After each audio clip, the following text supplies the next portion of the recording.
Hello everyone. और आप सब कैसे? एकदम बढ़िया, मजे में। चलो तो अब हम बढ़ते हैं अपने नेक्स्ट लेक्चर की ओर, दैट इज लेक्चर नंबर 3। तो लेक्चर नंबर 2 और लेक्चर नंबर 1 आप सबने देख ही लिया होगा, नोट्स प्रिपेयर कर लिए होंगे। तो अब हम बढ़ते हैं अपने नेक्स्ट लेक्चर की ओर। तो आगे का लेक्चर स्टार्ट करने से पहले क्या हम एक क्वेश्चन से स्टार्ट कर सकते हैं? क्या हम लोग एक क्वेश्चन प्रैक्टिस कर सकते हैं? तो चलो इस लेक्चर की स्टार्टिंग एक अच्छे क्वेश्चन के साथ करते हैं। सब लोग क्वेश्चन देखेंगे। क्वेश्चन नंबर 1, ये वैल्यूज आपको दी हुई है इलेक्ट्रोड पोटेंशियल की, आपसे से इसके पार्ट्स में आपसे क्वेश्चंस पूछे गए हैं, तो देखेंगे। पहला क्वेश्चन देखेंगे, आपसे इसमें क्या पूछा है? रिड्यूसिंग एजेंट पूछा है। दूसरे क्वेश्चन में क्या पूछा है आपसे? स्ट्रॉन्गेस्ट ऑक्सीडाइजिंग एजेंट पूछा है। तो मुझे बताएंगे आप कैसे सॉल्व करना चाहेंगे इसे? तो चलो देखते हैं। क्रोमियम Cr2O7 2 माइनस से क्रोमियम 3 प्लस में जा रहे हैं। तो क्या आप लोग मुझे बता सकते हैं कि इसमें क्रोमियम पे कितना चार्ज होगा? तो क्रोमियम पे कितना चार्ज होगा? Cr2O7 2 माइनस, मैंने सबको ये चार्ज निकालना सिखाया था, 2x माइनस, कितने ऑक्सीजन है? 7 है। ऑक्सीजन पे कितना चार्ज होता है? -2 का माइनस मैंने पहले लगा दिया है, तो यहाँ पर क्या आ जाएगा? 2 is equals to, total charge कितना है Cr2O7 पे? 2 माइनस का, तो -2। तो यहाँ से सॉल्व करके आपकी वैल्यू क्या आ जाएगी? +6। तो क्या सबको याद आ गया कि ऑक्सीडेशन स्टेट कैसे निकालते हैं? क्या सबको याद आ गया है कि ऑक्सीडेशन स्टेट कैसे निकालते हैं? जिसको आती है निकालनी, अच्छी बात है। जो भूल गया है, जिसे याद नहीं आ रही है, तो वो देख सकता है। तो यहाँ पर क्या आ जाएगा? +6। अब क्या हो रहा है? +6 से +3 में जा रही है, +6 से +3 में जा रही है। दैट मीन्स ये आपको कौन सी इलेक्ट्रोड पोटेंशियल की वैल्यू दे रखी है? ये आपको रिडक्शन पोटेंशियल की वैल्यू गिवन है। तो आप यहाँ पर क्या लिखेंगे? रिडक्शन पोटेंशियल की आपको वैल्यू गिवन है। उसके बाद MnO4 माइनस से Mn2 प्लस में जा रहा है, तो ये आपको रिडक्शन पोटेंशियल की वैल्यू गिवन है या ऑक्सीडेशन पोटेंशियल की? मुझे आप लोग जल्दी से बताएंगे। तो यहाँ पर MnO4 माइनस, तो अगर आप इसकी ऑक्सीडेशन स्टेट निकालेंगे तो कैसे निकालेंगे? x minus 4 into 2 is equals to -1। तो क्या आएगा यहाँ से? x is equals to +7। तो यहाँ पर क्या हो गया? +7, +7 से +2 में जा रहा है। दैट मीन्स ये भी आपको रिडक्शन पोटेंशियल की ही वैल्यू गिवन है। उसके बाद देखेंगे Cl2, तो Cl2 पे क्या चार्ज होगा? 0 होगा। 0 से -1 जा रही है, रिड्यूस हो रहा है, तो क्या होगा? ये भी रिडक्शन पोटेंशियल की ही वैल्यू गिवन है। क्रोमियम 3 प्लस से क्रोमियम 0 में जा रहा है, तो ये भी आपको रिडक्शन पोटेंशियल की ही वैल्यू गिवन है। अब आपसे फर्स्ट क्वेश्चन में, इस क्वेश्चन के फर्स्ट पार्ट में आपसे पूछा गया है strongest reducing agent. That means आपसे पूछा गया है कि इसमें से कौन सा अच्छा रिड्यूसिंग एजेंट है। हम लोगों ने पढ़ा है, क्या पढ़ा है कि रिड्यूसिंग एजेंट का क्या मतलब होता है? रिड्यूसिंग एजेंट का मतलब होता है जो दूसरों को रिड्यूस करे और खुद क्या हो? ऑक्सीडाइज हो। तो क्या मैं इस पॉइंट को यहाँ लिख देती हूँ रिवीजन के लिए कि reducing agent means oxidise itself, oxidise itself and reduce others. क्या ये बात ठीक है? रिड्यूसिंग एजेंट का क्या यही मतलब होता है कि ये दूसरों को रिड्यूस करेगा और खुद ऑक्सीडाइज होगा? और खुद ऑक्सीडाइज होगा इसका मतलब क्या है? कि ऑक्सीडेशन पोटेंशियल की बात हो रही है। तो मतलब क्या है इसका? कि अगर ऑक्सीडेशन पोटेंशियल की वैल्यू ज्यादा होगी, इसका क्या मतलब है? यही तो मतलब है कि अगर ऑक्सीडेशन पोटेंशियल की वैल्यू ज्यादा होगी तो वो क्या होगा? बेटर रिड्यूसिंग एजेंट होगा। तो वो क्या होगा? बेटर रिड्यूसिंग एजेंट होगा। ठीक है। तो क्या आप इन सब की ऑक्सीडेशन पोटेंशियल की वैल्यू निकाल सकते हैं या नहीं निकाल सकते? जल्दी से मुझे बताएंगे। तो अगर हम इनकी ऑक्सीडेशन पोटेंशियल की वैल्यूज निकालेंगे तो कैसे लिखेंगे?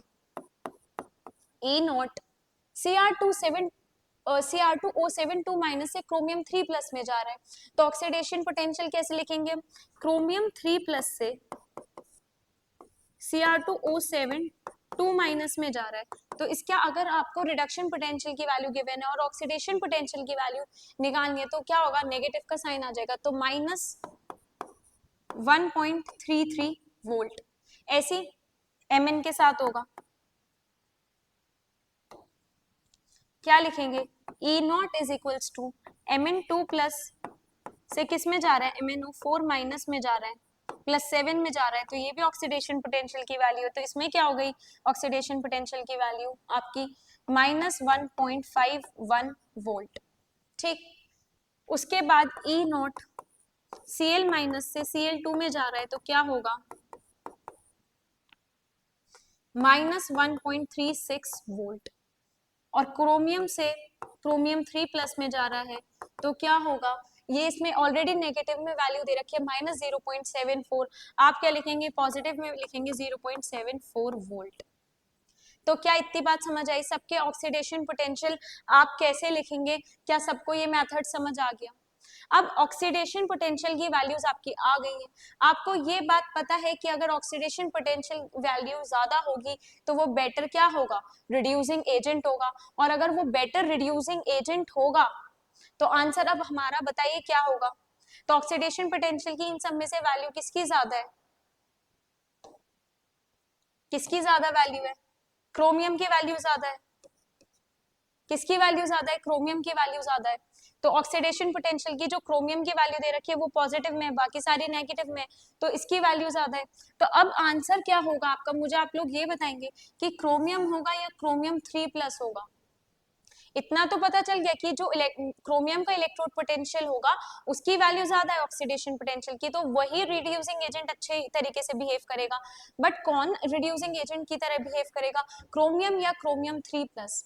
अब रिड्यूसिंग एजेंट का क्या मतलब है, ऑक्सीडाइज इटसेल्फ, अपने आप को ऑक्सीडाइज करना और दूसरों को रिड्यूस करना, तो इन दोनों में से कौन सा हम लिखेंगे, क्रोमियम को लिखेंगे कि क्रोमियम क्या कर रहा है, अपने आप को ऑक्सीडाइज करके किस में पहुंचा रहा है, क्रोमियम 3 प्लस में, और दूसरों को रिड्यूस कर रहा है, अपने आप को तो ऑक्सीडाइज कर रहा है, तो क्रोमियम आंसर होगा या क्रोमियम 3 प्लस, क्रोमियम आंसर होगा, क्योंकि वो क्या कर रहा है, अपने आप को ऑक्सीडाइज कर रहा है, तभी तो दूसरों को रिड्यूस कर रहा है, तो आंसर क्या होगा, क्रोमियम।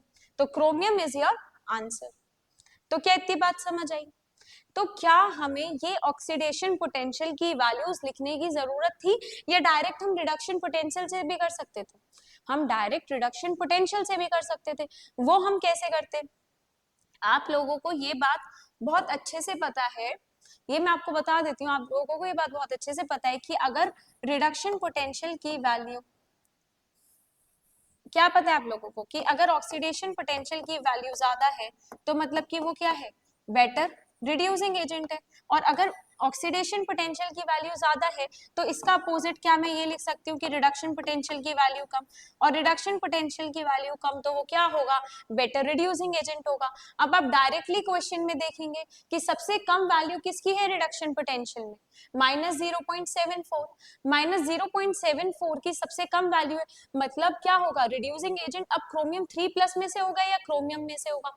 अब इसमें आप कैसे सोचेंगे, इसमें आप ये सोचेंगे कि आपको रिडक्शन पोटेंशियल की वैल्यू पता चल गई, सबसे कम इसकी है, सबसे कम इसकी है, तो बेटर रिड्यूसिंग एजेंट यही होगा, बट क्रोमियम होगा या क्रोमियम 3 प्लस होगा, तो इसके लिए हम ये देखेंगे डेफिनेशन कि रिड्यूसिंग एजेंट का मतलब होता है ऑक्सीडाइज, खुद को ऑक्सीडाइज करना, दूसरों को रिड्यूस करना, तो खुद को ऑक्सीडाइज कौन करेगा, जो ऑलरेडी रिड्यूस्ड फॉर्म में होगा, तो तब भी इससे भी आपको आंसर क्रोमियम ही मिलता।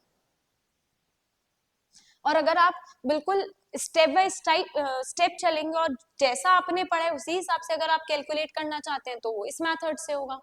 बट अगर आपको आंसर जल्दी करना है एग्जाम में तो जल्दी करना होता है, अगर आपका ये एमसीक्यू आ रहा है, एमसीक्यू में अगर आप 2 to 3 मिनट्स लगा रहे हैं तो वो तो बहुत ज्यादा टाइम हो गया, तो अगर आपको फ्रैक्शन ऑफ सेकेंड्स में ये अपना क्वेश्चन सॉल्व करना है तो आप यही देखेंगे कि रिडक्शन पोटेंशियल की value come, that means better reducing agent, और इससे आपको वैल्यू पता चल गई। अब आप इसकी डेफिनेशन देखेंगे कि reducing agent means oxidise itself, reduce others, तो इन दोनों में से कौन अपने आप को ऑक्सीडाइज करना चाहेगा और कौन दूसरों को रिड्यूस करना चाहेगा, क्रोमियम, तो chromium will be your answer. So कहना है रब,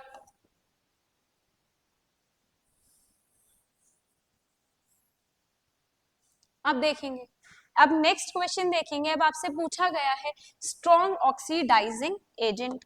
अब स्ट्रॉन्ग ऑक्सीडाइजिंग एजेंट का क्या मतलब होता है, फटाफट से मुझे बताएंगे, स्ट्रॉन्ग ऑक्सीडाइजिंग एजेंट का क्या मतलब होता है, ऑक्सीडाइजिंग एजेंट का क्या मतलब होता है, oxidising agent means reduce others. Oxidizing agent means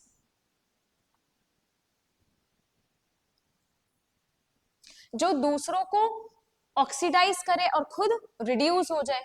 तो oxidising agent means reduce itself and oxidize others.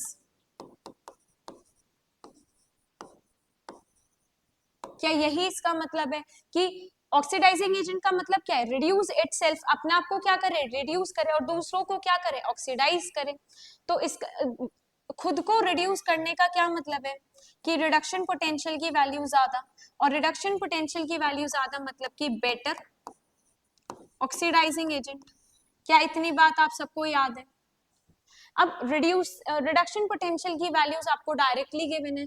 अब आप देखेंगे सबसे ज्यादा रिडक्शन पोटेंशियल की वैल्यू किसकी है? Mn के केस में. अब आप इसमें ये देखेंगे तो आपका इसमें Cl माइनस तो पहले कट हो गया, क्रोमियम 3+ भी पहले कट हो गया. अब इसमें सोचने वाली अगेन यही बात है कि Mn2+ होगा अच्छा ऑक्सीडाइजिंग एजेंट या MnO4- होगा. तो अब आप ये बताओ कि ऑक्सीडाइजिंग एजेंट का मतलब क्या है? Reduce itself, oxidise other. खुद को रिड्यूस करेगा. खुद को रिड्यूस करेगा मतलब कि Mn2+ पे +2 का चार्ज है और MnO4- में +7 का चार्ज है. तो अपने आप को कौन रिड्यूस करना चाहेगा? जो मैक्सिमम ऑक्सीडेशन स्टेट पे होगा. तो मैक्सिमम ऑक्सीडेशन स्टेट पे कौन है? MnO4- या फिर Mn2+? MnO4-. तो ये अपने आप को रिड्यूस करेगा, दूसरों को ऑक्सीडाइज करेगा. तो MnO4- will be your answer. जल्दी से देखेंगे सब. अगर सबका कॉपी हो गया हो तो क्या हम अपने नेक्स्ट पार्ट की ओर बढ़ सकते हैं? नेक्स्ट पार्ट में आपसे क्या पूछा है? Order of reducing power.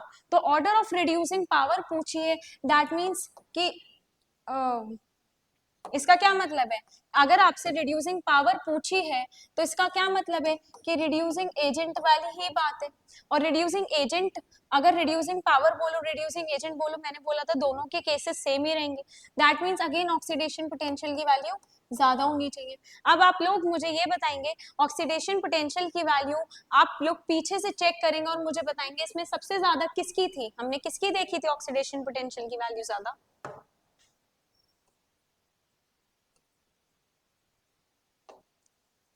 तो अगर आप पीछे से वैल्यूज चेक करेंगे तो आप सबसे पहले देखेंगे MnO4- या फिर क्रोमियम में से. तो देखेंगे किसकी वैल्यू ज्यादा ऑक्सीडेशन पोटेंशियल की. तो MnO4- वाले Mn के केस में क्या है? -1.51 वोल्ट. क्रोमियम के केस में क्या है? -1.33 वोल्ट. तो वैल्यू किसकी ज्यादा है? क्रोमियम की ज्यादा है. दैट मीन्स जो आपका ये थर्ड ऑप्शन ये तो पहले ही कट हो गया. उसके बाद आप देखेंगे यहाँ पर क्या है? Cr2O7, ये वाला तो कट ही हो गया. क्रोमियम, मैंगनीज और क्लोराइड. अब आप देखेंगे कि इन तीन में से किसकी वैल्यू ज्यादा है. अब इसकी तो है -1.36 क्लोरीन के केस में, Mn के केस में -1.51, क्रोमियम के केस में -1.33. तो किसके केस में ज्यादा ऑक्सीडेशन पोटेंशियल की वैल्यू? क्रोमियम के केस में. तो क्रोमियम के केस में ज्यादा है. तो यहाँ पर क्रोमियम से पहले क्या आ रहा है? क्रोमियम 3+ आ रहा है. तो मतलब कि यही हमारा आंसर होगा. और उसके बाद किसकी वैल्यू आएगी? क्लोरीन की वैल्यू थी, उसकी वैल्यू क्या थी? 1.36 थी. और फिर Mn2+ की वैल्यू क्या थी? 1.51 थी माइनस में. तो क्या सबको ये वाला क्वेश्चन समझ आया? Order of reducing power. Reducing power मतलब कि रिड्यूसिंग एजेंट जैसा सेम केस होगा, और रिड्यूसिंग एजेंट जैसा सेम केस होगा दैट मींस ऑक्सीडेशन पोटेंशियल की वैल्यू ज्यादा होनी चाहिए. और ऑक्सीडेशन पोटेंशियल की वैल्यू अभी इन सबके केसेस में हमने पीछे कैलकुलेट ही की है. Now come to the next part of this question. Most stable ion in its reduced form. आपको रिड्यूस्ड फॉर्म में अपने स्टेबल में कौन सा आयन होगा? रिड्यूस्ड फॉर्म मतलब कि जिसका रिडक्शन हुआ हो. और रिडक्शन किसका होता है? जो खुद से रिड्यूस हो और दूसरों को ऑक्सीडाइज करे. और दूसरों को ऑक्सीडाइज करना मतलब कि वो क्या होगा? Oxidising agent. अब हमें ये देखना है कि जो रिडक्शन पोटेंशियल की वैल्यूज हमें गिवन है उसमें से सबसे ज्यादा रिडक्शन पोटेंशियल की वैल्यू किसकी है? जब भी तो वो अच्छा गुड ऑक्सीडाइजिंग एजेंट होगा. Most stable ion in its reduced form, अपनी रिड्यूस्ड फॉर्म में कौन सा सबसे अच्छा स्टेबल आयन है? तो देखेंगे जल्दी से, मुझे वैल्यूज देखेंगे और मुझे बताएंगे कौन सा इसमें आंसर होगा।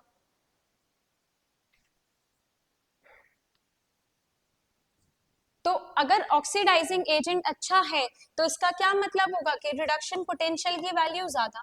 अब आप लोग देखेंगे रिडक्शन पोटेंशियल की वैल्यू सबसे ज्यादा किसमें है? रिडक्शन पोटेंशियल की वैल्यू सबसे ज्यादा किसकी है? MnO4 minus MnO4 minus Mn2 plus में जब जा रहे हैं, जब उसकी रिडक्शन पोटेंशियल की वैल्यू ज्यादा है।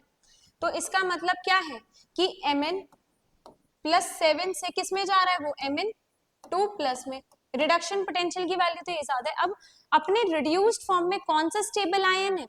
रिड्यूस्ड फॉर्म मतलब कि Mn2 प्लस Mn+7 जो है वो रिड्यूस होके किस में पहुंचा है? Mn2 प्लस में पहुंचा है। तो Mn2 प्लस क्या है? एक रिड्यूस्ड स्टेबल आयन है। तो Mn2 plus will be your answer. ठीक है, अब इसमें पूछा नेक्स्ट क्वेश्चन में most stable oxidised species. Oxidised species का क्या मतलब है? कि जो खुद से ऑक्सीडाइज हुई हो और दूसरों को रिड्यूस करा। मतलब इसमें हमसे क्या पूछा है? रिड्यूसिंग एजेंट की बात हुई है। रिड्यूसिंग एजेंट की बात हुई है मतलब कि ऑक्सीडेशन पोटेंशियल की वैल्यू ज्यादा होनी चाहिए। ऑक्सीडेशन पोटेंशियल की वैल्यू किसकी ज्यादा है देखेंगे फटाफट से। ऑक्सीडेशन पोटेंशियल की वैल्यू इसमें सबसे ज्यादा किसकी है? क्रोमियम की है। तो क्रोमियम किससे जा रहा है? क्रोमियम किस में जा रहा है? क्रोमियम से क्रोमियम 3 प्लस में जा रहा है। अब इन्होंने बोला है मोस्ट स्टेबल ऑक्सीडाइज्ड स्पीशीज, और हमें ऑक्सीडेशन पोटेंशियल की वैल्यू क्रोमियम की ज्यादा थी, तो वो ऑक्सीडाइज होके स्टेबल आयन क्या बना हमारा? क्रोमियम 3 प्लस बना। तो chromium 3 plus will be your answer. तो क्या इन क्वेश्चंस में किसी को कोई भी दिक्कत है? आपको फोर्थ और फिफ्थ पार्ट में जरूर कंफ्यूजन हुई होगी। इसमें आपसे पूछा है most stable ion in its reduced form. Reduced form का क्या मतलब है? कि वो खुद से रिड्यूस हुआ होगा, और खुद से रिड्यूस हुआ है, दूसरों को ऑक्सीडाइज किया है। मतलब कि क्या है? अगर वो खुद से रिड्यूस हुआ है तो वो काम क्या कर रहा है? दूसरों को ऑक्सीडाइज करने का। और दूसरों को ऑक्सीडाइज करने का क्या मतलब है? Oxidising agent. और ऑक्सीडाइजिंग एजेंट का मतलब क्या है? कि रिडक्शन पोटेंशियल की वैल्यू ज्यादा। और रिडक्शन पोटेंशियल की वैल्यू आप देख लेंगे पीछे किसकी ज्यादा है। तो जब रिडक्शन पोटेंशियल की वैल्यू आपको पता चल गई कि Mn के केस में ज्यादा है, तो Mn+7 से किस में रिड्यूस हो रहा था? Mn2 प्लस में। और इन्होंने आपसे रिड्यूस्ड आयन ही पूछा है। ऐसा कौन सा स्टेबल आयन है जो कि अपने रिड्यूस्ड फॉर्म में स्टेबल है? तो Mn2 plus will be your answer. Same with the oxidised species. Stable oxidised form मतलब कि वो खुद ऑक्सीडाइज हुआ होगा। खुद ऑक्सीडाइज हुआ होगा तो क्या करा होगा? खुद दूसरों को उसने रिड्यूस करा होगा। और दूसरों को रिड्यूस करने का क्या मतलब है? कि वो अच्छा रिड्यूसिंग एजेंट होगा। और अच्छा रिड्यूसिंग एजेंट होगा मतलब कि उसकी ऑक्सीडेशन पोटेंशियल की वैल्यू ज्यादा रही होगी। ऑक्सीडेशन पोटेंशियल की वैल्यू किसकी ज्यादा थी? क्रोमियम के केस में ज्यादा थी, 0.74 थी पॉजिटिव में। तो क्रोमियम से क्रोमियम 3 प्लस गया। अब इन्होंने बोला था most stable oxidised species. Oxidised species कौन सी है? Chromium 3 plus. So this will be your answer. फटाफट से कॉपी करेंगे।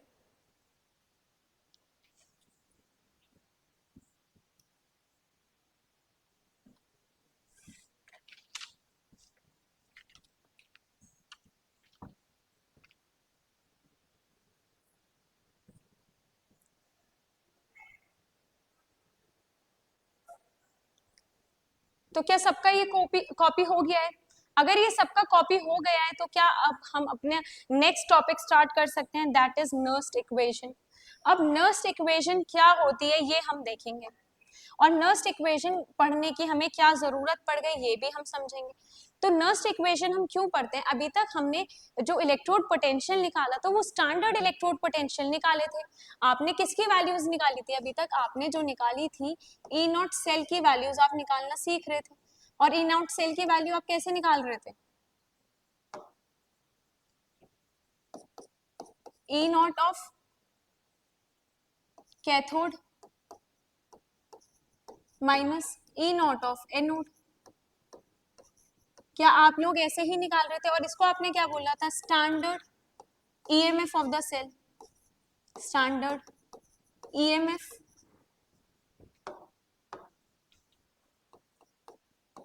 EMF of the cell. तो अब आपसे ई सेल, आपने अभी तक जो सीखा वो सीखा कि आप इलेक्ट्रोड पोटेंशियल के वैल्यूज कैलकुलेट करना सीख रहे थे, बट कौन सी? Standard EMF of the cell. इसका क्या मतलब है? स्टैंडर्ड का क्या मतलब है? इसमें आपका जो टेम्परेचर था वो था 298 केल्विन, ठीक। जो इसमें आपका प्रेशर था वो आपका क्या था? प्रेशर जो था वो आपका क्या था? या तो 1 बार था या फिर 1 एटमॉस्फेरिक प्रेशर था, ठीक है। उसके बाद आपकी जो कंसंट्रेशन थी, मोलर कंसंट्रेशन, वो क्या थी? 1 मोलर थी। जो आपकी कंसंट्रेशन थी वो क्या थी? 1 मोलर थी। तो ये एक स्टैंडर्ड कंडीशंस थी जिस पे आप इलेक्ट्रोड पोटेंशियल निकाल रहे थे। अगर मान लीजिए मैं क्या करूं यहाँ पर, प्रेशर की वैल्यू चेंज कर दूं या कंसंट्रेशन की वैल्यू चेंज कर दूं, तो आप इलेक्ट्रोड पोटेंशियल की वैल्यू कैसे निकालेंगे ये अब हमें सीखना है। तो कैसे निकालेंगे हम इलेक्ट्रोड पोटेंशियल की वैल्यू? ये सीखने के लिए हमें नर्स्ट इक्वेशन पढ़नी है, और नर्स्ट इक्वेशन हम देखेंगे और फिर सीखेंगे कि हम अगर स्टैंडर्ड कंडीशंस नहीं गिवन है तो इलेक्ट्रोड पोटेंशियल कैसे निकालना है। तो सब लोग लिखेंगे variation of electrode, variation of electrode और सेल पोटेंशियल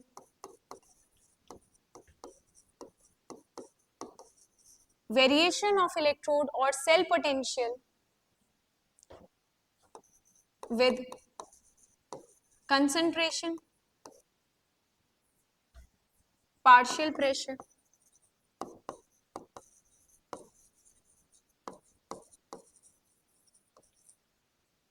या फिर टेम्परेचर। अब इसमें ये देखना है कि अगर कंसंट्रेशन में, प्रेशर में या फिर टेम्परेचर में कोई चेंज आता है तो आप इलेक्ट्रोड पोटेंशियल की वैल्यू कैसे निकालेंगे, उसी को हमने बोला है नर्स्ट इक्वेशन। तो नर्स्ट इक्वेशन क्या है? नर्स्ट इक्वेशन क्या है? E cell is equals to E naught cell minus R T upon N F L N Q. ये क्या है? ये है आपकी नर्स्ट इक्वेशन, और ये बहुत इंपॉर्टेंट है, वेरी इंपॉर्टेंट। और ये ही आपकी क्या है? Nernst equation. अब इस नर्स्ट इक्वेशन में हम देखेंगे कि ई सेल क्या है, ई नॉट सेल क्या है, आर टी क्या है, एन एफ क्या है, एल एन क्यू क्या है। तो सबका अगर ये कॉपी हो गया तो क्या हम नेक्स्ट पेज पे बढ़ सकते हैं? फटाफट से एक बार कॉपी कर लेंगे।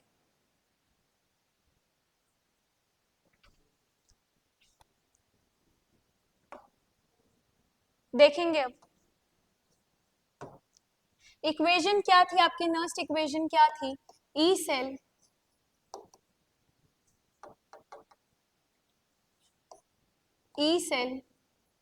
Is equals to E naught cell minus R T upon N F L N Q.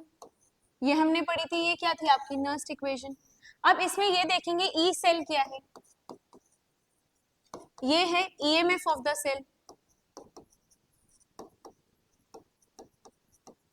E naught cell क्या है? Standard EMF of the cell. और ई नॉट सेल आप कैसे कैलकुलेट करेंगे? सेम वही मेथड होगा, standard EMF of the cell है तो सेम वही मेथड होगा कि E naught of cathode minus E naught of anode, ठीक है। तो ई नॉट सेल क्या है आपका? Standard EMF of the cell, standard EMF of the cell, ठीक है। Standard EMF of the cell. R क्या है? गैस कांस्टेंट, और गैस कांस्टेंट की क्या वैल्यू है? 8.314 किलो जूल पर केल्विन पर मोल, जूल पर केल्विन पर मोल। ये क्या है आपकी? आर क्या है? गैस कांस्टेंट, और गैस कांस्टेंट की वैल्यू क्या है? 8.314। उसके बाद टी क्या है यहाँ पर? टेम्परेचर, जो कि है 298 केल्विन। एफ क्या है? फैराडेज कांस्टेंट, ये सब आप ऑलरेडी पढ़ चुके हैं। फराडेज कांस्टेंट, इसकी क्या वैल्यू होती है 96500। उसके बाद n क्या है, number of electrons exchanged,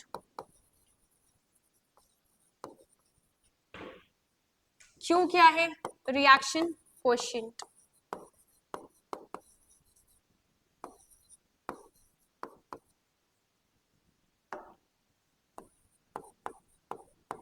reaction coefficient. अब ये सारी वैल्यूज अगर हम पुट कर देते हैं तो हमारी कैलकुलेशन थोड़ी इजी हो जाएगी। r की जगह आप 8.314 रख दो, t की जगह 298 रख दो, f की जगह 96500 रख दो, तो क्या आपकी कैलकुलेशन इजी हो सकती है। एक और चीज बता देती हूँ, ये लॉग की प्रॉपर्टी है, ln की वैल्यू क्या होती है 2.303 लॉग। अगर आपको क्या चाहिए आंसर, लॉग में चाहिए, क्योंकि लॉग को सॉल्व करना आसान होता है as compare to antilog. ठीक है, तो सब देखेंगे ये।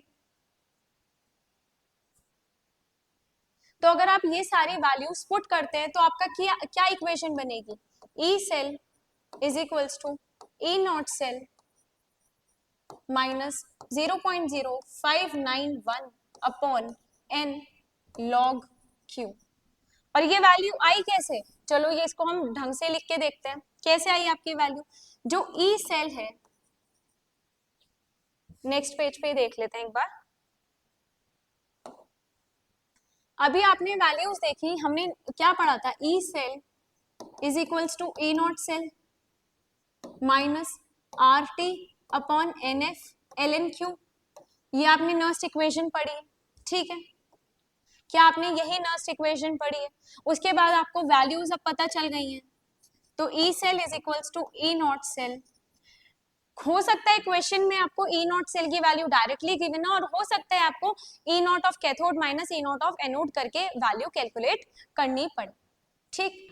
माइनस आर की जगह क्या रखेंगे 8.314 इंटू टी की जगह 298 इंटू एल एन की जगह क्या लिखेंगे 2.303 लॉग क्यू अपॉन 96500 एन। तो क्या इन सबको सॉल्व करके मैं ये लिख सकती हूँ कि E cell is equals to E naught cell minus 0.0591 upon N log Q.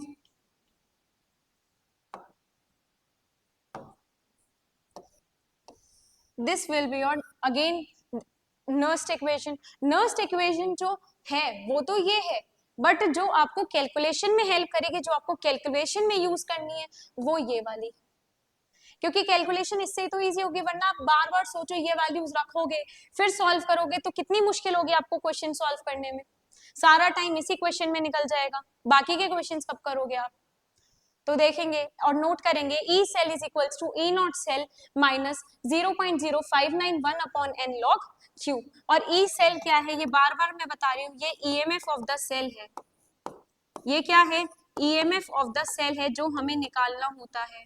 और ई नॉट सेल क्या है, ये standard EMF of the cell है। अगर क्वेश्चन में वैल्यूज गिवन है तो आप इसको आसानी से निकाल सकते हैं, ये standard EMF of the cell है। तो क्या इतनी बात याद हुई। और ये एन क्या है, एन क्या है, number of electrons exchanged, number of electrons exchange. ये बार बार मैं इसलिए लिखवा रही हूँ जिससे कि आपको क्वेश्चन में याद रहे और आप ना भूलें, जितनी बार लिखेंगे उतनी बार आपको ये चीज याद रहेंगी। अब क्या किसी के दिमाग में ये क्वेश्चन आ रहा है कि मैम लॉग क्यू, तो मैम क्यू की वैल्यू हम कैसे रखेंगे, रिएक्शन कोएफिशिएंट हम कैसे लिखते हैं। तो चलो अब हम ये सीख लेते हैं सबसे पहले कि रिएक्शन कोएफिशिएंट हम कैसे लिखते हैं।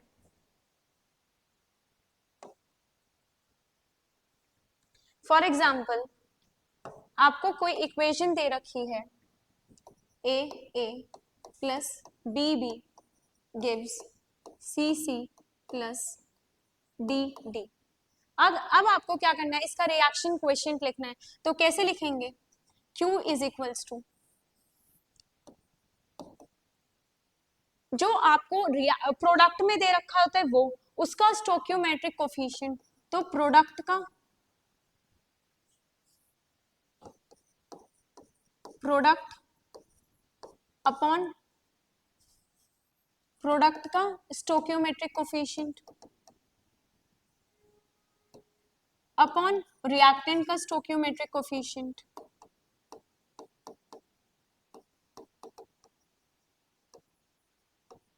क्या इतनी बात समझ आई?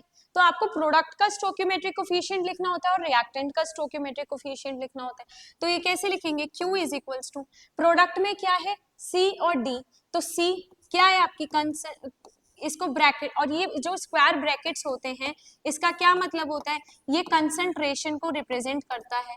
तो ये बात भी आप याद रखेंगे कि अगर आपको कंसंट्रेशन दिए तो आप इसको ऐसे रिप्रेजेंट करेंगे, ये बात भी आपको ध्यान रखनी है, देखेंगे इसे भी।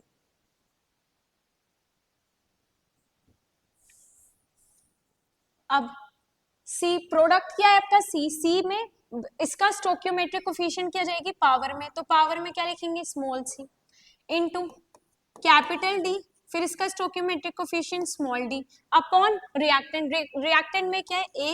ए की कंसंट्रेशन, और ए की कंसंट्रेशन इसका, फिर उसके बाद स्टोक्योमेट्रिक कोफिशिएंट क्या है? ए क्या जाएगा आपका? पावर में स्मॉल ए, ऐसे ही बी स्मॉल पावर में बी। तो क्या सबको रिएक्शन क्वेश्चन समझ आया लिखना कि कैसे लिखते हैं? और इसमें एक बात और याद रखनी है, जो प्योर सॉलिड्स होते हैं और प्योर लिक्विड्स होते हैं उनकी जो वैल्यू होती है कंसंट्रेशन की, उनकी वैल्यू क्या होती है? 1 होती है। प्योर सॉलिड्स एंड लिक्विड्स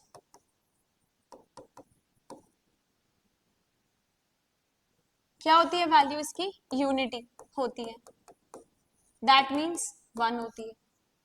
किस केस में? अगर यहाँ पर आपका प्योर लिक्विड है या प्योर सॉलिड है तो आपकी क्या होगी यहाँ पर वैल्यू? 1 होगी। ये बात भी आपको याद रखनी है। उसके बाद अगर मैं आपको बोलूं कि इसी क्वेश्चन का आप मुझे, इसी इक्वेशन का आप मुझे नेक्स्ट इक्वेशन लिख के दो, तो कैसे लिखोगे? E cell is equals to E naught cell minus 0.0591 upon N electron exchange. इसमें अभी हमें नहीं पता चल पाया, लॉग क्यू की जगह आप एज इट इज यही वैल्यू रख देंगे। सी की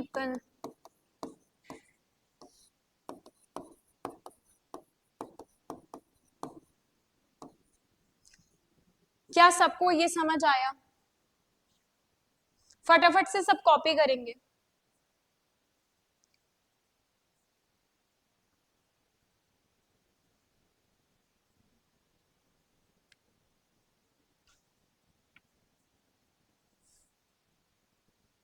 जल्दी से कॉपी करेंगे।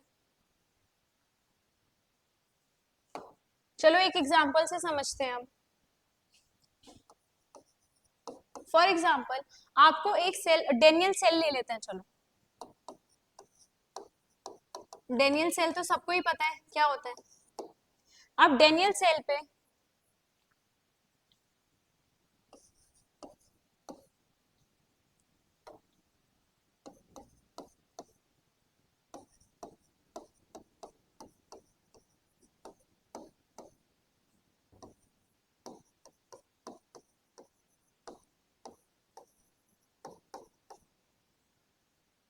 ये आपका डेनियल सेल की सेल रिप्रेजेंटेशन। क्या हम इसकी, अब आप क्या डायरेक्टली सेल रिप्रेजेंटेशन से नर्स्ट इक्वेशन लिख सकते हैं? लिख सकते हैं, बट बहुत ज्यादा प्रैक्टिस के बाद और गलती होने के चांसेस बहुत ज्यादा होते हैं। तो इसके लिए हमें क्या चाहिए? सेल रिएक्शन चाहिए। तो सेल रिएक्शन हम लोग कैसे लिखते हैं, जल्दी से मुझे बताएंगे। एनोड पर क्या आता है? एनोड पर क्या आता है? ऑक्सीडेशन होता है। तो Zn से Zn2 प्लस में जा रहा है, तो ये हो गया आपका ऑक्सीडेशन। उसके बाद कैथोड पर क्या होता है? रिडक्शन होता है।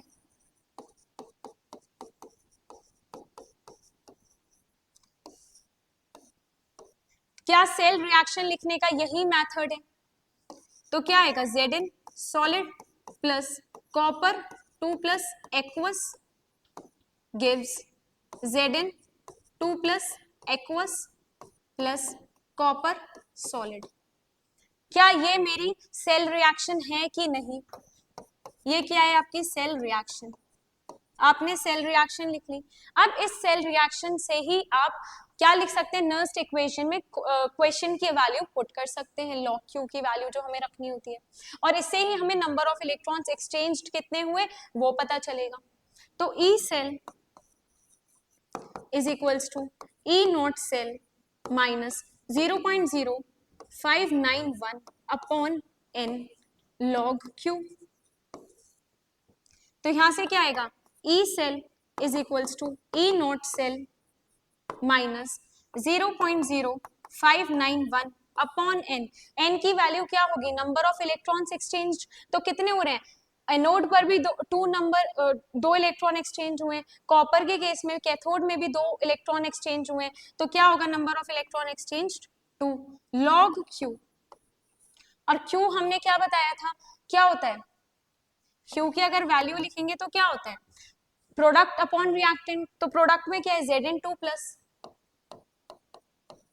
इसके स्टोइकियोमेट्रिक कोफिशिएंट में कुछ है नहीं है, फिर उसके बाद क्या है copper solid upon copper 2 plus zinc solid. क्या यही इसका रिएक्शन क्वेश्चन है, क्या यही क्यू की वैल्यू है। अब हमें पता है प्योर सॉलिड और प्योर लिक्विड की वैल्यू 1 होती है, तो क्या मैं इस केस में ये लिख सकती हूँ कि जो प्योर सॉलिड है इसकी वैल्यू 1 है, जो प्योर सॉलिड है जिंक भी प्योर सॉलिड है इसकी वैल्यू 1 है, प्योर सॉलिड जो कॉपर है उसकी वैल्यू भी 1 है, तो मेरी क्यू की वैल्यू यहाँ पर क्या बची, तो यहाँ पर मेरी क्यू की वैल्यू क्या बची, Zn2 plus upon Cu2 plus concentration, क्या मेरी यही बची, this will be your answer. अब इसमें अगर क्वेश्चन में आपको ई नॉट सेल की वैल्यू डायरेक्टली गिवन है, डायरेक्टली लिख दो, अगर आपको इसकी वैल्यू डायरेक्टली गिवन नहीं है तो क्वेश्चन में कुछ वैल्यूज गिवन होंगी, और जो वो वैल्यूज गिवन होंगी आप इसमें यहाँ पर पुट करेंगे और क्वेश्चन सॉल्व हो जाएगा, तो आपकी क्या होगी, ई सेल की वैल्यू आएगी। और यहाँ पर कंसंट्रेशन की भी वैल्यूज गिवन हो सकते हैं, मे बी Zn2 प्लस की यहाँ पर कंसंट्रेशन की वैल्यू गिवन हो 0.2 मोलर, Cu2 प्लस की कंसंट्रेशन की वैल्यू गिवन हो मे बी 0.4 मोलर, तो आप वहां पर पुट करेंगे और क्वेश्चन सॉल्व कर लेंगे, लॉग आपको सॉल्व करना आता ही है। और कुछ लॉग की प्रॉपर्टीज मैं आपको बता दूंगी कि क्या होती है, कुछ लॉग की प्रॉपर्टीज चलो देख लेते हैं एक बार, अब लॉग की बात हो ही गई है तो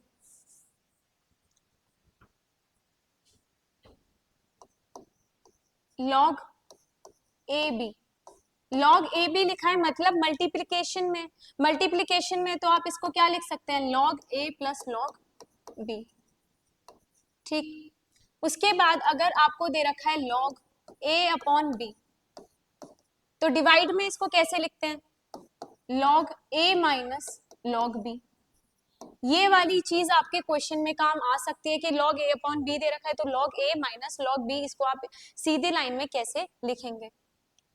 फॉर एग्जाम्पल आपको दे रखा है यहाँ पर लॉग ए की पावर बी, तो क्या लिखेंगे, जो पावर होती है वो पहले आ जाती है, तो क्या लिखेंगे बी लॉग ए, ये भी आपकी प्रॉपर्टी नर्स्ट इक्वेशन में काम आएगी। और क्या देखेंगे, और इसमें कौन सी काम आ सकती है, आपको ये तो पता ही है ln की वैल्यू क्या होती है 2.303 लॉग, लॉग जीरो की वैल्यू क्या होती है, लॉग 1 की वैल्यू क्या होती है 0, लॉग 10 की वैल्यू क्या होती है 1, तो आपको ये सब चीजें पता होनी चाहिए। और क्या पता होना चाहिए इसमें, अभी फिलहाल इतना आपको पता होना चाहिए, बाकी आगे जो काम आएगा वो मैं आपको बता दूंगी, जो जो चीजें काम आती रहेंगी, अभी फिलहाल आप लोग यही देखेंगे।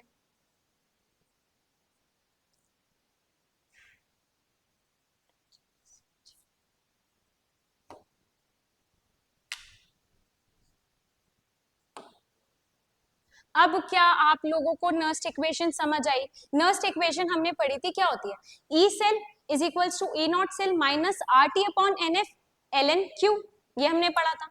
उसके बाद हमने देखा कि ई सेल क्या होता है, EMF of the cell, E naught cell क्या होता है, standard EMF of the cell. उसके बाद R T upon N F था minus R T upon N F, इसकी वैल्यूज फिक्स्ड हैं, तो जो फिक्स्ड वैल्यूज हैं बार बार क्वेश्चन में पुट करने से अच्छा हम पहले से उसकी कैलकुलेट करके वैल्यूज निकाल लें, तो क्या हो गया था माइनस 0.0591 अपॉन एन। एन क्या है, नंबर्स ऑफ इलेक्ट्रॉन एक्सचेंज, तो वो कुछ भी हो सकता है, 1 भी हो सकता है, 2 भी हो सकता है, 3 भी हो सकता है, तो उसकी वैल्यू फिक्स्ड नहीं है, तो उसकी वैल्यू हमने पहले से कैलकुलेट नहीं करी। फिर क्या था, लॉग क्यू। क्यू की वैल्यू हम पहले से कैलकुलेट नहीं कर सकते क्योंकि रिएक्शन क्वेश्चन में कंसंट्रेशन आपको कितनी भी गिवन हो सकती है। तो क्या ये बात समझ आई? अब हम बात करेंगे इक्विलिब्रियम पे, एट इक्विलिब्रियम। अब हम बात करेंगे एट इक्विलिब्रियम। इक्विलिब्रियम पे क्या होगा, इक्विलिब्रियम पे आपको एक बात याद रखनी है, जो ई सेल की वैल्यू होगी वो 0 होगी और जो क्यू होगा वो के इक्विलिब्रियम के बराबर होगा, या इसको आप के सी भी लिख सकते हैं, के इक्विलिब्रियम भी लिख सकते हैं, कुछ भी लिख सकते हैं। तो वो किसके बराबर होगा, के बराबर होगा या के इक्विलिब्रियम के बराबर होगा। तो अब हम देखेंगे, नेक्स्ट इक्वेशन लगाएंगे, E cell is equals to E naught cell minus 0.0591 upon N log Q. अब इसमें क्या होगा, ई सेल की वैल्यू, अगर इक्विलिब्रियम पे बात हुई है तो ई सेल की वैल्यू क्या होगी, 0 होगी, और ई सेल की वैल्यू 0 होगी तो इसको हम क्या लिखेंगे, E naught cell minus 0.0591 upon N log Q. तो यहाँ पर क्या हो गया, ये E naught cell is equals to 0.0591 upon N log Q. तो क्या ये बात समझ आई कि इक्विलिब्रियम के केस में क्या होगा, ई सेल की वैल्यू 0 हो जाएगी, तो आपकी इक्वेशन क्या बनेगी, E naught cell is equals to 0.0591 upon N log Q. अब क्वेश्चंस कैसे आते हैं वो हम देखेंगे। क्वेश्चंस कैसे आते हैं, या तो आपसे पूछा जाता है कि लॉग क्यू की वैल्यू बताओ। एक क्वेश्चन तो इस टाइप से आता है कि लॉग क्यू की वैल्यू बताओ। तो लॉग क्यू की वैल्यू आप कैसे बताओगे, log Q is equals to N E naught cell upon 0.0591। एक तरीका तो ये है, क्वेश्चन जो ये लोग पूछ लेते हैं कि लॉग क्यू की वैल्यू बताओ, और बल्कि यहाँ पर क्यू नहीं लिखेंगे, हम इक्विलिब्रियम पे बात कर रहे हैं, तो यहाँ पर हम क्या लिखेंगे, के इक्विलिब्रियम लिखेंगे, लॉग के इक्विलिब्रियम लिखेंगे, और यहाँ पर भी के इक्विलिब्रियम ही लिखेंगे, क्योंकि इक्विलिब्रियम पे बात हो रही है। इक्विलिब्रियम पे जो बात होती है वो क्यू के इक्विलिब्रियम के बराबर होता है, और जो ई सेल होता है वो 0 होता है। अब इसमें क्या क्वेश्चन पूछ लिया जाता है, या तो आपसे पूछ लिया जाता है कि लॉग के की वैल्यू बताओ। अगर आपसे लॉग के की वैल्यू पूछी गई है, अगर आपसे लॉग के की वैल्यू पूछी गई है तो आप क्या करेंगे, कुछ भी नहीं करना, बस इसकी वैल्यू तो निकालनी है, तो एन की मल्टीप्लाई इधर और 0.0591 की डिवीजन इधर। इतना समझ आया? और क्या क्वेश्चन पूछा जाता है, और आपसे क्वेश्चन एक पूछा जाता है, सिर्फ मैं क्या बता रही हूँ आपको, मैं क्या बता रही हूँ, मैं आपको इस इक्वेशन पे कि अगर इक्विलिब्रियम पे ई सेल की वैल्यू 0 तो क्यू के इक्विलिब्रियम के बराबर, और इससे आपकी ये वाली इक्वेशन बनती है E naught cell is equals to 0.0591 upon N log K equilibrium, ये आपकी इक्वेशन बनती है। और जब आपकी ये इक्वेशन बनती है तो इसके बेस्ड पे आपसे क्या क्वेश्चन पूछे जाते हैं, एक तो ये पूछा जाता है कि लॉग के की वैल्यू बताओ, और एक क्वेश्चन आपसे क्या पूछा जाता है, एक क्वेश्चन आपसे पूछा जाता है कि के इक्विलिब्रियम की वैल्यू बताओ। जब के इक्विलिब्रियम की वैल्यू बतानी होती है, अगेन इसके लिए भी हम यही करेंगे, लॉग के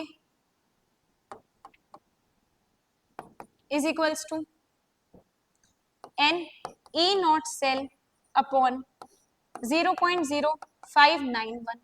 अब इसके लिए लॉग की एक और प्रॉपर्टी आपको सीखनी थी, वो क्या थी, लॉग की आपको एक और प्रॉपर्टी सीखनी है कि क्या है, अगर आपका log A is equals to B है, log A is equals to B है, और आपको यहां से लॉग हटाना है, तो आप क्या करेंगे, ए इज इक्वल्स टू 10 की पावर में B.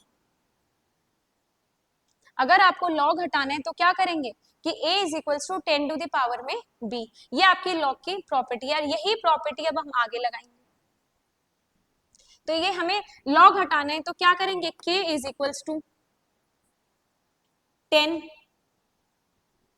k is equals to 10 की पावर में n E naught cell upon में 0.0591, ये आपकी k की निकालने की वैल्यू होगी अगर आपसे k की वैल्यू पूछी। क्यों? आपको बस log k को ही तो सॉल्व करना है। log k आपको सिर्फ k की वैल्यू चाहिए, log हटाने, log हटाने के क्या करेंगे, इक्वल्स टू में 10 की पावर में चीजों को पहुंचा देंगे। तो क्या ये समझ आया? फटाफट से देखेंगे। अच्छा, सबसे पहले आप लोग मुझे ये बताएं कि इक्विलिब्रियम हमने पढ़ तो लिया कि इक्विलिब्रियम कंडीशन होगी तो क्या होगा। अब इक्विलिब्रियम स्टेट आएगी कब? इक्विलिब्रियम स्टेट कब आएगी? इक्विलिब्रियम स्टेट तब आएगी जब हमने डेनियल सेल पढ़ा था। क्या हम लोगों ने डेनियल सेल पढ़ा था? डेनियल सेल में क्या था? डेनियल सेल में क्या था? ये एनोड की रोड थी जिंक, ये कैथोड की रॉड थी कॉपर की, यहाँ पर हमने सॉल्ट ब्रिज लगा दिया था। अगर सॉल्ट ब्रिज ना लगाए उससे पहले की बात करें तो हमने यहाँ पर बैटरी, हमने यहाँ वायर कनेक्ट कर दिया था, एक वायर कनेक्ट कर दिया था जहां से इलेक्ट्रॉन्स जा रहे थे। अब यहाँ पर क्या हो रहा था, Zn2 प्लस जिंक जो है, जिंक Zn2 प्लस में कन्वर्ट हो रहा था और यहाँ पर क्या बच रहे थे, इलेक्ट्रॉन्स बच रहे थे, ठीक। और यहाँ पर कॉपर 2 प्लस जो था वो यहाँ डिपॉजिट हो रहा था, तो यहाँ पर कौन सा चार्ज आ रहा था, पॉजिटिव चार्ज आ रहा था। अब एक कंडीशन ये आई थी कि जो जिंक 2 प्लस है ये यहाँ पर इकट्ठे हुए जा रहे हैं और अब यहाँ पर जो इलेक्ट्रॉन, अब यहाँ पर बहुत सारे जिंक 2 प्लस इकट्ठे हो गए, तो यहाँ पर अब जिंक से जिंक 2 प्लस नहीं निकल पा रहा है, तो इलेक्ट्रॉन यहाँ डिपॉजिट नहीं हो रहे हैं। और इस ये कंडीशन, इक्विलिब्रियम की कंडीशन क्या होगी, जब क्या हो, आपका जिंक 2 प्लस की कंसेंट्रेशन बढ़ जाए। और यहाँ पर हमने सॉल्यूशन किसका लिया था, CuSO4। यहाँ पर सॉल्यूशन किसका लिया था हमने, ZnSO4।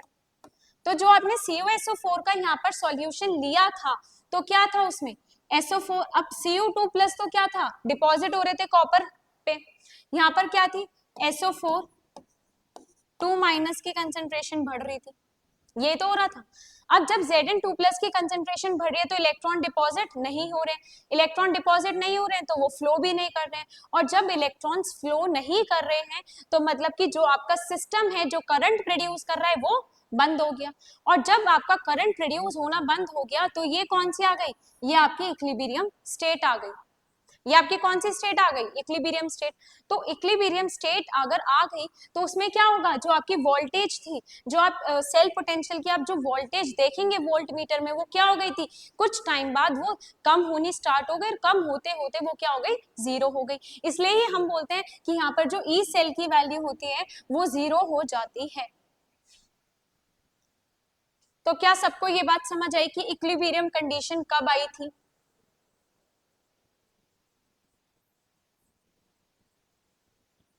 अब जब आप एनसीईआरटी से पढ़ेंगे तो आपको समझ आएगा कि एनसीईआरटी में भी यही लिखा है।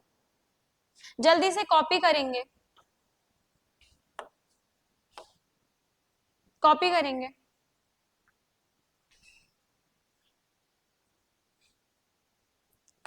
क्या हम आगे बढ़ सकते हैं? अब हम देखेंगे next topic,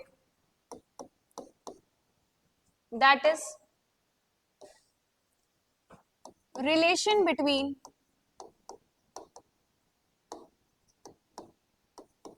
delta G naught and E naught cell. अब डेल्टा जी होता क्या है, delta G is equals to delta G naught plus R T L N Q. ये आपकी एक इक्वेशन होती है जो कि आपने क्लास 11th में ऑलरेडी पढ़ी हुई है। अब डेल्टा जी में क्या होता है, change in Gibbs free energy, या फिर इसे हम गिब्स फ्री एनर्जी की जगह सिर्फ और सिर्फ फ्री एनर्जी भी बोल सकते हैं। तो कहीं अगर फ्री एनर्जी लिखा हुआ आ रहा है तो आपको याद रखना है कि गिब्स फ्री एनर्जी की ही बात हो रही है। डेल्टा जी नॉट क्या हो गया, standard standard Gibbs free energy change.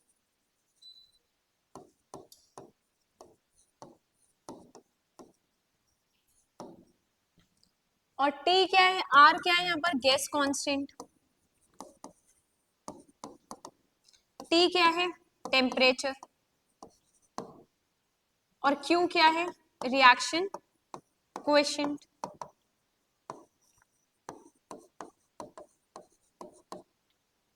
तो क्या अब आपको ये equation delta G is equals to delta G naught plus R T L N Q, क्या किसी को ये इक्वेशन याद है, क्लास 11th में आपने थर्मोडायनेमिक्स चैप्टर में पढ़ी होगी। तो डेल्टा जी क्या होता है, change in Gibbs free energy, delta G not क्या होता है, स्टैंडर्ड गिब्स फ्री एनर्जी, और आर क्या होता है, gas constant, T for temperature and Q for reaction coefficient. तो क्या इतनी बात समझ आई। अब इक्विलिब्रियम पे क्या होता है, एट इक्विलिब्रियम, अगर हम इक्विलिब्रियम की बात करेंगे, एट इक्विलिब्रियम जो आपका डेल्टा जी होता है वो क्या होता है, जीरो होता है। डेल्टा जी क्या होता है, जीरो होता है इक्विलिब्रियम पे, और जो क्यू होता है वो के बराबर होता है।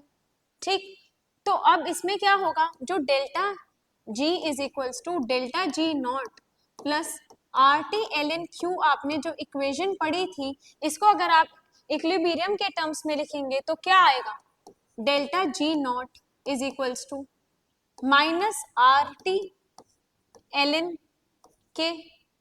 तो एक तो इक्वेशन आपकी ये हो गई, ठीक है। हमें रिलेशन किसके बीच में निकालना है, डेल्टा जी नॉट के बीच में, और किसके बीच में निकालना है, डेल्टा जी नॉट और ई नॉट सेल के बीच में निकालना है।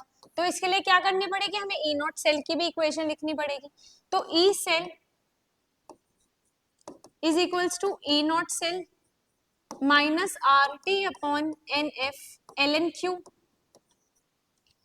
इक्विलिब्रियम पे क्या होता है, ई सेल जो होता है आपका जीरो हो जाता है, और क्यू किसके बराबर हो जाता है, के बराबर,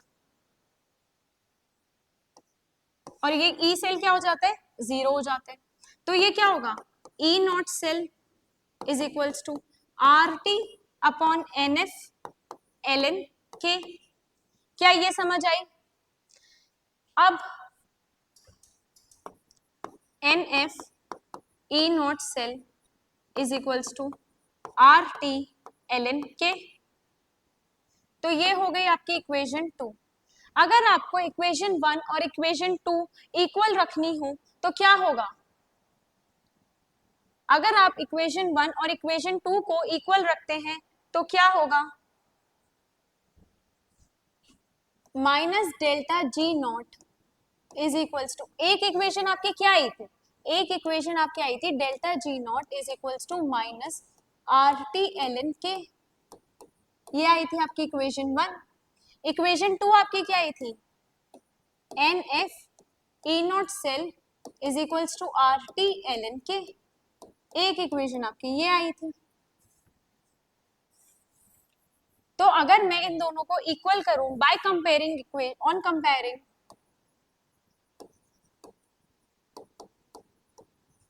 इक्वेशन 1 एंड 2,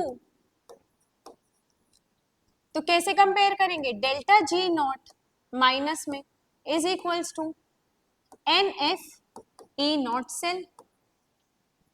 तो यहां से क्या आ गया, delta G naught is equals to minus N F E naught cell, और ये जो आपकी इक्वेशन आई है, जो आपका डेल्टा जी नॉट और डेल्टा ई नॉट सेल के बीच में जो आपका रिलेशन आया है, ये किस पे आया है, एट इक्विलिब्रियम।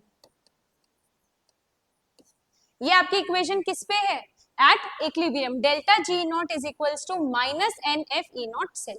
अब इसमें डेल्टा जी नॉट क्या है, ये तो आपको पता है, स्टैंडर्ड फ्री एनर्जी चेंज,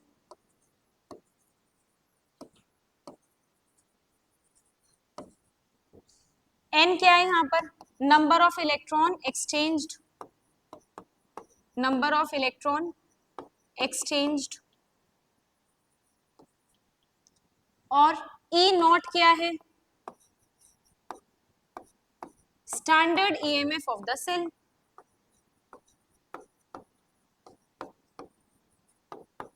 अब इसमें standard EMF of the cell जो ई नॉट सेल, या तो क्वेश्चन में वैल्यू गिवन होगी या फिर आपको कैथोड और एनोड की वैल्यू गिवन होगी तो आपको कैलकुलेट करके यहाँ पर वैल्यू पुट करनी होगी। तो क्या ये समझ आया? तो आपको क्या ये बात समझ आई कि अगर हमें रिलेशन निकालना हो किसके बीच में, अगर आपको रिलेशन निकालना हो डेल्टा जी नॉट और ई नॉट सेल के बीच में, तो कैसे करेंगे? पहले डेल्टा जी की आपने इक्वेशन लिखी, उसके बाद आपने क्या करा, इक्विलिब्रियम पे अगर हम बात करेंगे तो डेल्टा जी क्या होता है, 0। ये बातें आपको याद रखनी है कि इक्विलिब्रियम पे डेल्टा जी आपका 0 होता है और क्यू के बराबर होता है। ऐसी इक्विलिब्रियम पे ई नॉट सेल, वो ई सेल 0 होता है और क्यू के बराबर होता है। ये बात आपको याद रखनी है। उसके बाद आपने नर्स्ट इक्वेशन लगाई, नर्स्ट इक्वेशन में ये वैल्यूज पुट करी, ई सेल की value 0, Q is equals to K. Same ऐसे आपने डेल्टा जी का फॉर्मूला लगाया, उसमें डेल्टा जी 0 रखा और क्यू के बराबर रखा। इन दोनों इक्वेशंस को बराबर किया और आपका क्या आ गया, आपका रिलेशन आ गया।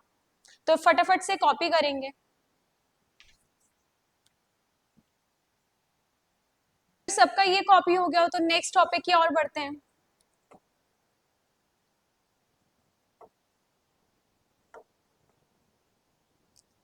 अब अगर हमें पीएच निकालना हो तो कैसे निकालेंगे? तो सबसे पहले आपको सेल रिप्रेजेंटेशन गिवन है। सेल रिप्रेजेंटेशन अगर आपको गिवन है तो आप क्या करेंगे,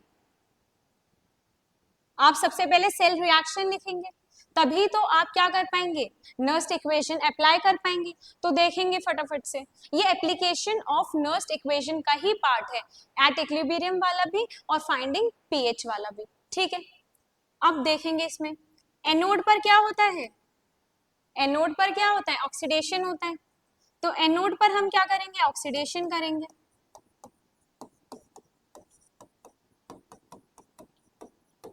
कैथोड पर क्या होता है, रिडक्शन होता है। तो कैथोड पर हम क्या करेंगे, रिडक्शन करेंगे। तो यहां से आपकी सेल रिएक्शन बन गई, H2 gas plus Cu2 positive aqueous gives H plus 2H plus aqueous plus copper solid. तो क्या आपकी यहाँ से सेल रिएक्शन आ गई? क्या किसी में इतने में किसी को कोई दिक्कत? पहला वाला क्या होता है, एनोड, एनोड की हमने क्या करी, ऑक्सीडेशन। दूसरा वाला क्या होता है, कैथोड, कैथोड की क्या हमने करी, रिडक्शन। इतना हो गया। उसके बाद अगर हम क्या करेंगे, इससे हम क्या लिख सकते हैं, इससे हम लिख सकते हैं Q। तो Q क्या होगा, H प्लस। अब H प्लस की पावर में क्या हमें 2 लिखना चाहिए या नहीं? बिल्कुल लिखना चाहिए। जो स्टोइकियोमेट्रिक कोफिशिएंट होगा वही क्या आएगा, पावर में आएगा। ऐसे यहाँ पर क्या लिखेंगे, कॉपर। उसके बाद कॉपर 2 प्लस, फिर यहाँ पर H2 गैस। अब H2 जो है वो गैस है। अगर H2 गैस है तो क्या यहाँ मैं लिखूंगी, गैस का क्या होता है, प्रेशर। एक्वस स्टेट में तो उसकी क्या होगी, कंसंट्रेशन। गैस है तो उसका क्या होगा, प्रेशर। तो प्रेशर ऑफ H2 गैस, इसको हम ऐसे लिखेंगे, into pressure of H2 gas. अब इसकी वैल्यू अगर हम कैलकुलेट करेंगे तो क्या आएगी, अब जो आपका प्योर सॉलिड है उसकी वैल्यू क्या होगी, 1 होगी। और प्रेशर आपको दे रखा है 1 atm, तो इसकी भी वैल्यू क्या हो गई, 1 हो गई। कॉपर 2 प्लस आपको दे रखा है 1 मोलर, तो इसकी भी वैल्यू क्या हो गई, 1। H प्लस की कंसेंट्रेशन आपको नहीं दे रखी है तो इसको आप एज इट इज लिख देंगे। तो क्या आ जाएगा यहाँ पर, H प्लस की कंसेंट्रेशन का स्क्वायर। अब यहां से अगर मैं नर्स्ट इक्वेशन लिखूंगी तो क्या लिखूंगी, E cell is equals to E naught cell minus 0.0591 upon n log Q। क्या यही लिखेंगे, क्या यही नर्स्ट इक्वेशन है? अब E cell is equals to E naught cell minus 0.0591 upon n क्या है, number of electron exchange. Anode पर कितना एक्सचेंज हो रहा है, 2 इलेक्ट्रॉन्स का। कैथोड पर कितना हो रहा है, 2 का। टोटल सेल रिएक्शन में भी कितना हो रहा है, 2 का। तो क्या होगा, n क्या हो गया, 2 हो गया। लॉग Q की वैल्यू क्या आएगी, H प्लस का होल स्क्वायर। ठीक है, अब हमने लॉग की प्रॉपर्टी पढ़ी थी, क्या पढ़ी थी हमने लॉग की प्रॉपर्टी, कि लॉग a की पावर में अगर b है तो हम उसको क्या से लिख सकते हैं, b log a। क्या हमने ये प्रॉपर्टी पढ़ी थी, क्या इतने में किसी को कोई दिक्कत? अब यही प्रॉपर्टी मैं यहाँ यूज करने वाली, इसलिए मैंने आपको यहाँ पर रिवाइज करवाई है एक बार। तो क्या होगा, E cell is equals to E naught cell minus 0.0591 upon 2 into 2 log H plus, यहां से 2 से 2 कट गया, तो क्या बचा यहाँ पर, E cell is equals to E naught cell minus 0.0591 log H plus. और क्या सबको ये बात पता है कि जो पीएच होता है, इसको भी यहीं पर ही हम फॉर्मूले जहां हमने लिखे थे वहीं लिख लेते हैं, जिससे कि आपको रिवाइज करने में आसानी होगी। क्या यहीं पर ही नोट कर लेंगे कि जो पीएच होता है, पीएच क्या होता है, माइनस लॉग एच प्लस, यही होता है। और मान लीजिए फॉर एग्जांपल आपको H प्लस की कंसंट्रेशन दे रखी है, मान लीजिए आपको H प्लस की कंसंट्रेशन दे रखी है 12, तो आप इसको कैसे सॉल्व करेंगे, तो pH क्या हो जाएगा आपका 10 की पावर माइनस 12। चलो ये सब छोड़ो, जब आएगा मैं आपको ये तभी समझा दूंगी, ठीक है। फिलहाल इतना याद रखना है, जो pH होता है वो क्या होता है, माइनस लॉग H प्लस की कंसंट्रेशन। अब आगे देखेंगे, अब क्या मैं ये बोल सकती हूँ माइनस लॉग H प्लस, ये किसके बराबर हो गया, मेरे pH के बराबर हो गया। तो क्या मेरी यहां से इक्वेशन आ जाएगी, E cell is equals to E cell is equals to E naught cell plus 0.0591 pH। क्या मेरी यहां से ये इक्वेशन आ गई,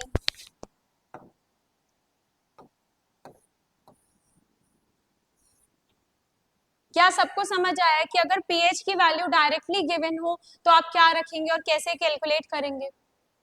कुछ भी नहीं था इसमें, आपको क्या करना था, पीएच की वैल्यू फाइंड करनी थी, तो आपने एनोड की रिएक्शन लिखी, कैथोड की लिखी, वहां से आपको सेल की नेट रिएक्शन मिल गई, वहां से आपने क्यू की वैल्यू निकाल ली, क्यू की वैल्यू आपने फॉर्मूले में पुट कर दी, फिर एक लॉग की जो प्रॉपर्टी होती है आपने वो प्रॉपर्टी लगाई, 2 से 2 कट हो गया, और आपको पता है कि जो पीएच होता है वो किसके इक्वल होता है, माइनस लॉग एच प्लस। तो माइनस लॉग एच प्लस ये किसके बराबर हो गया, पीएच के बराबर। तो E cell is equals to E naught cell plus 0.0591 pH।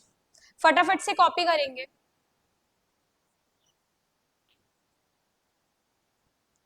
Question practice कर लेते हैं। Calculate the potential of hydrogen electrode in contact with a solution whose pH is 10। अब आपको क्या करना है, अब आपको क्या करना है, pH आपको गिवन है डेट इज 10, आपको पोटेंशियल निकालना है, calculate the potential, that means आपको क्या निकालना है, ई सेल निकालना है, और पीएच आपको गिवन है। तो अभी हमने एक पीछे फॉर्मूला पढ़ा है, और with in contact with a solution, मतलब सॉल्यूशन कोई सा भी हो सकता है हाइड्रोजन के इलेक्ट्रोड के साथ। हमने पीछे कॉपर का सॉल्यूशन लेके सॉल्व किया था, यहाँ पर इन्होंने बोला कुछ भी है, तो पूरा हमें कैलकुलेट करना चाहिए जैसे हमने पहले किया है, या डायरेक्टली फॉर्मूला पुट करके आंसर निकालना चाहिए। तो E cell is equals to E naught cell plus 0.0591 into pH. E cell आपको निकालना है। अब आपको ये बात पता होनी चाहिए कि अगर हाइड्रोजन का इलेक्ट्रोड है, ये मैंने आपको प्रीवियस लेक्चर में बताया था कि अगर हाइड्रोजन का इलेक्ट्रोड है तो ई नॉट उसका क्या होता है, 0.0 वोल्ट होता है। तो यहाँ पर क्या आ गया, 0 प्लस 0.0591 इंटू पीएच आपको क्या दे रखा है, 10। तो ई सेल की वैल्यू आपकी क्या आ गई, 0.591 वोल्ट, और आप इसको क्या लिख सकते हैं, 0.6 volt. This will be your answer. तो क्या सबको समझ आया कि पीएच का क्वेश्चन कैसे आ सकता है और उसको कैसे सॉल्व करना है? फटाफट से कॉपी करेंगे।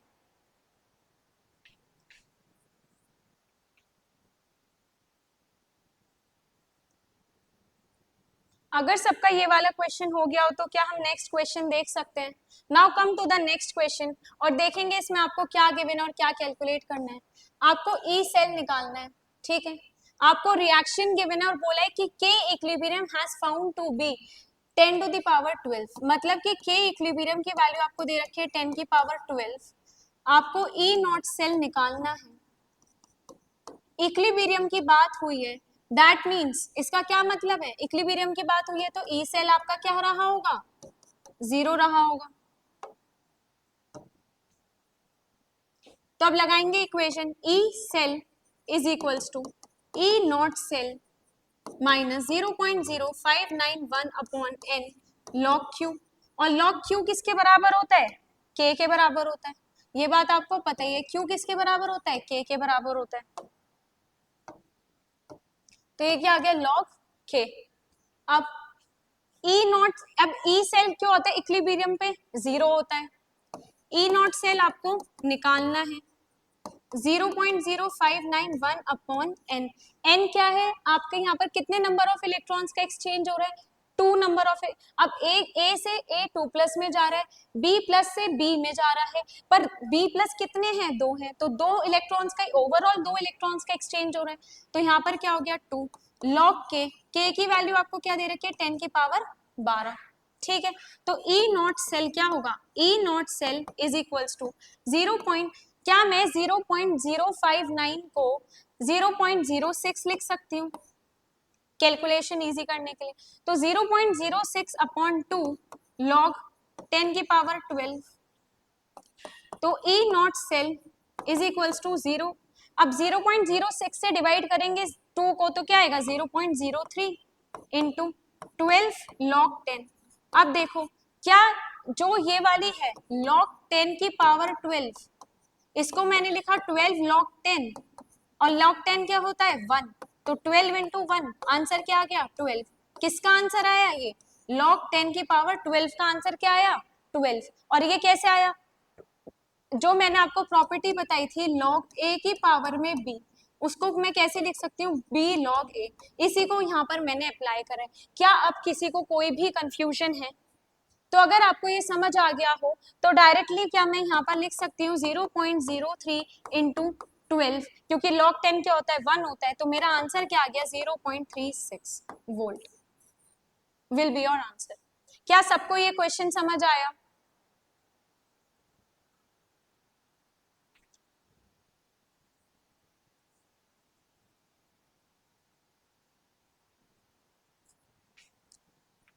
अगर आपका ये क्वेश्चन हो गया है तो क्या अब हम नेक्स्ट क्वेश्चन की ओर बढ़ सकते हैं। Now see the next question. Question देखेंगे और मुझे बताएंगे क्या निकालना है। आपको इसमें ई सेल निकालना है। सेल रिप्रेजेंटेशन आपको गिवन है, एक आपको इसका इलेक्ट्रोड गिवन है ब्रोमीन का और एक हाइड्रोजन का। अगर हाइड्रोजन की ई नॉट वैल्यू नहीं गिवन है तो क्या हमें खुद से पता है या नहीं? जी हमें बिल्कुल पता है हाइड्रोजन की ई नॉट क्या होता है, इसका 0.00 वोल्ट, दैट मींस 0 वोल्ट, हमें ये बात पता है। आपको ई सेल निकालना है तो कैसे निकालेंगे, E cell is equals to E naught cell minus 0.0591 upon n log q। अब log q की वैल्यू निकालनी है तो इसके लिए भी हमें देखना पड़ेगा क्या लिखेंगे हम यहाँ पर, पहले हमें क्या लिखनी पड़ेगी, सेल रिएक्शन लिखनी पड़ेगी। तो एनोड पर क्या होता है, ऑक्सीडेशन। तो अब ये बताओ एनोड पर ऑक्सीडेशन होता है तो हम कैसे लिखेंगे cell reaction, 2Br minus gives Br2 plus 2 electron, ठीक है। कैथोड पर क्या होगा, रिडक्शन, तो रिडक्शन किसका होगा 2H plus 2 electron gives H2। यहां से आपकी सेल रिएक्शन बन के क्या आई, 2Br minus plus 2H plus gives Br2 plus H2। तो यहां से आपका Q क्या आएगा, Br2 H2 अपॉन Br की कंसेंट्रेशन, Br माइनस की कंसेंट्रेशन का स्क्वायर और H प्लस की कंसेंट्रेशन का स्क्वायर। अब इसे सॉल्व करेंगे तो क्या वैल्यू है, अब Br2 क्या है, वो लिक्विड है। जो Br2 होता है, जो ब्रोमीन होता है वो लिक्विड होता है, और प्योर लिक्विड की वैल्यू मैंने आपको क्या बताई थी 1 होती है। तो क्या ये बात आपको याद है कि प्योर लिक्विड की वैल्यू क्या होती है? 1 होती है। और जो हाइड्रोजन गैस है, हाइड्रोजन गैस का आपको क्या दे रखा है? 1 बार प्रेशर। तो ये 1 बार है, तो ये भी क्या आपकी वैल्यू क्या हो गई? 1 हो गई। तो क्या मैं यहाँ से ये लिख सकती हूँ 1 अपॉन, अब बी आर माइनस की कंसेंट्रेशन आपको क्या दे रखी है? 0.01, 0.01 का स्क्वायर इनटू आपको H प्लस की कंसेंट्रेशन क्या दे रखी है? 0.03, 0.03 क्या स्क्वायर। तो इसको सॉल्व करेंगे तो क्या आएगा? 1 इंटू 10⁻⁻⁴ इंटू यहां पर क्या आएगा? 9 इंटू 10⁻⁻⁴। तो यहां से क्या हो गया आपका? Q is equals to 10⁸ upon 9। क्या यही होगा? और 9 को मैं क्या लिख सकती हूँ? 3⁻3। क्या इतने में किसी को कोई दिक्कत? अब मैंने इसको सिंप्लीफाई करके यहाँ लिख लिया है। अब देखते हैं कैसे करेंगे। ई सेल हमें निकालना है, ई नॉट सेल। अब ई नॉट सेल में क्या होता है? Anode, cathode minus anode. ई नॉट क्या होता है आपका? Cathode minus anode. अब कैथोड क्या है? कैथोड का रिडक्शन, कैथोड क्या है आपका? हाइड्रोजन। हाइड्रोजन का रिडक्शन पोटेंशियल क्या होता है? 0 माइनस। एनोड पर क्या हो रहा है? ऑक्सीडेशन। दैट मींस एनोड का रिडक्शन पोटेंशियल यहाँ पर गिवन है, क्या दे रखा है? 1.08 वोल्ट। तो यहाँ से आपकी ई नॉट की वैल्यू क्या आ गई? -1.08 वोल्ट। तो यहाँ पर क्या लिख दूंगी मैं? -1.08 माइनस 0.0591 अपॉन एन क्या होगा मेरा? अब इसमें देखेंगे आप सेल रिएक्शन में आपका इसमें क्या हो रहा है? 2 H प्लस है, वहां से H2 में जा रहा है, मतलब कि 2 पॉजिटिव चार्ज हैं। और वहां से आप यहाँ से देखो एनोड में, एनोड में भी 2 इलेक्ट्रॉन का एक्सचेंज, कैथोड पर भी 2 इलेक्ट्रॉन का एक्सचेंज, और नेट सेल रिएक्शन में भी ओवरऑल 2 इलेक्ट्रॉन का एक्सचेंज। तो यहाँ पर क्या आ जाएगा? 2 लॉग Q की वैल्यू मैंने क्या निकाली? 10⁸ अपॉन 3⁻3। ठीक है। अब इसको और क्या लिख सकती हूँ मैं? -1.08 माइनस, इसको मैंने क्या लिखा? 0.06 मान लिया अपॉन 2। लॉग की क्या प्रॉपर्टी होती है? हमने लॉग की प्रॉपर्टी पढ़ी थी, क्या होती है? अगर डिवाइड में है तो क्या होगा? माइनस में जाता है, मतलब लॉग 10⁸ माइनस लॉग 3⁻3। तो मैं इसको यहाँ क्या लिख सकती हूँ? -1.08 माइनस 0.03। तो ए, अब इसको क्या लिख सकती हूँ मैं? 8 log 10। तो 8 log 10 सॉल्व करके क्या आ गया? 8 माइनस 3 log 3। तो 3 क्या होता है? 3 को ऐसे लिख देती हूँ इनटू log 3। log 3 की वैल्यू क्या होती है? 0.47। तो क्या आपका ये सॉल्व करके आंसर आ सकता है या नहीं? तो यहां से आपकी ई सेल की वैल्यू आ जाएगी। जहां तक आपको कैलकुलेशन में दिक्कत आ सकती थी वहां तक मैंने आपका कैलकुलेट करा दिया है। उसके बाद हम नीचे का आप ये खुद कैलकुलेट करेंगे, कुछ भी नहीं है, सिंप्लीफिकेशन है जो आपको करना है। एक तरीके से देखा जाए जो आप पहले पढ़ते थे, क्लास 5th में पढ़ा होगा आपने बोर्ड मास, सिंपली वही है। तो आपको ये करना है कैलकुलेट, और आपका आंसर आ जाएगा। फटाफट बताएंगे मुझे, क्या इस क्वेश्चन में किसी को कोई भी प्रॉब्लम है? अगर है तो आप मुझे बताओ।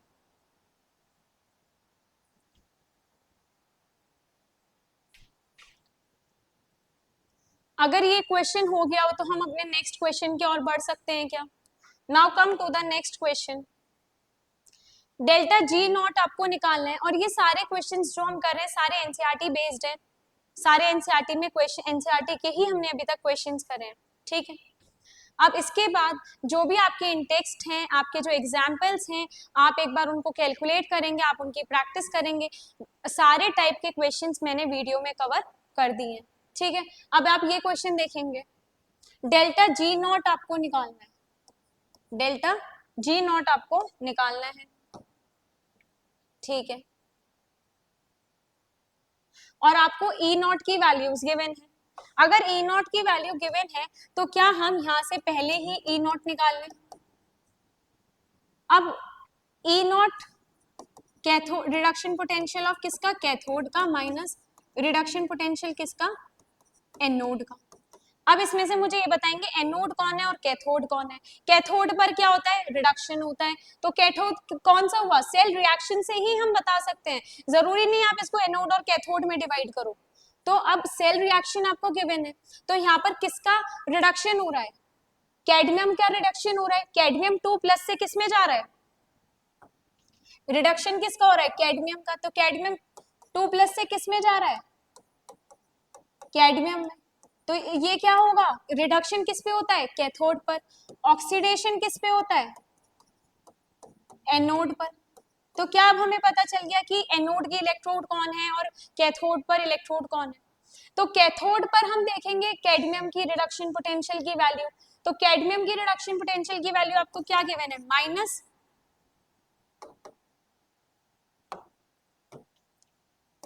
Minus 0.40 volt minus. Reduction potential of anode, anode पर क्या हो, रिडक्शन पोटेंशियल क्या है, क्रोमियम है। तो क्रोमियम की वैल्यू क्या है, -0.74 वोल्ट। तो क्या हम इसको सॉल्व करके आपका आंसर क्या आएगा, 0.34 वोल्ट। क्या यही आएगा आंसर,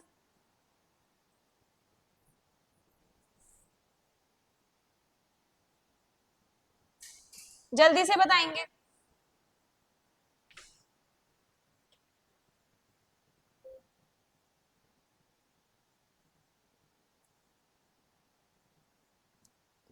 अब आपको डेल्टा जी नॉट निकालना है, that means delta G not निकालना है। तो क्या करेंगे उसके लिए, -NF E0 से। अब एक तो आपने फॉर्मूला पढ़ा है, delta G naught is equals to delta G naught plus RT ln Q। तो क्या यहाँ पर इससे काम चलता, नहीं चलता। आपने दूसरा फॉर्मूला क्या पढ़ा है, अगर आपको डेल्टा जी नॉट निकालना है, ई नॉट की वैल्यूज गिवन है, तो आप इनका जो रिलेशन का हमने फॉर्मूला पढ़ा था, delta G naught is equals to -NF E0 cell, क्या आप उसी से निकालेंगे। तो delta G naught is equals to minus number of electrons exchanged. अब आप ये देखो, जो दो क्रोमियम है वो किस में जा रहे हैं, दो क्रोमियम 3 पॉजिटिव में। मतलब यहाँ पर दो क्रोमियम पे 0 का चार्ज है, अब यहाँ पर दो क्रोमियम पे 3 पॉजिटिव का चार्ज है। तो क्या मैं इसको ऐसे भी लिख सकती हूँ, क्रोमियम 3 पॉजिटिव, क्रोमियम 3 पॉजिटिव। तो टोटल कितना चार्ज है, +6 का चार्ज। ऐसी हम कैडमियम का देख लेंगे, तो total number of electron exchange कितने हो गए, 6 इंटू 96500 इंटू E0 सेल की वैल्यू 0.34 वोल्ट। तो क्या मेरा डेल्टा जी नॉट आ जाएगा, क्या डेल्टा जी नॉट आ जाएगा। सब इस क्वेश्चन को कॉपी करेंगे।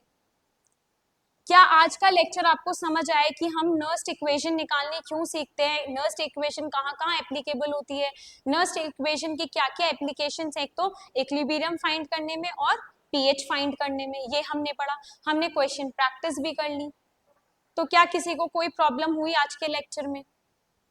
अब जो क्वेश्चंस आपको इस नर्स्ट इक्वेशन के बेस्ड पे जो आपको क्वेश्चंस एनसीईआरटी में गिवन है in text examples and back exercise में, वो क्वेश्चंस आप लोग प्रैक्टिस करेंगे, जो प्रॉब्लम होगी आप लोग मुझसे डिस्कस करेंगे। तब तक के लिए bye bye, keep learning and keep ऑर्बिंग।